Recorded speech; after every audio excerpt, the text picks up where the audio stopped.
For me, good design is a combination of highly aesthetic and also functionality. And we tried to combine this and worked quite a lot on the surfacing of the car to improve the CD value and got a wider range for this car. For the Q8 e-tron, we wanted to create an attractive design and we wanted to give the car its own character. The new three-dimensional single-frame mask connects the headlights, creating one unit and giving the car a very wide feeling. Inside the single frame, there is the inverted face, DNA of our electric cars. The air curtain structure follows the structure of the headlights.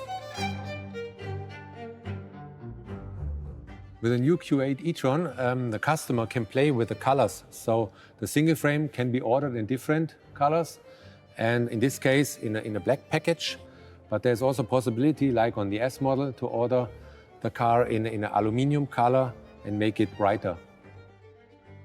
The projection light single frame connects the light graphic and gives a very precise line to give the car a really wide feeling. And we also highlight the Audi rings in a decent way. The diffuser of the S-Line looks very sporty, very aerodynamic, with 4 vertical fins.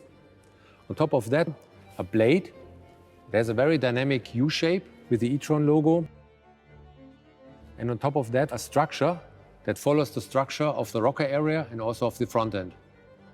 The projection light single frame is as precise as the taillight graphic in the back, gives a very wide feeling.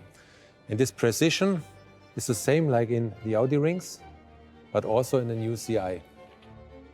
This is the new Audi Q8 e-tron.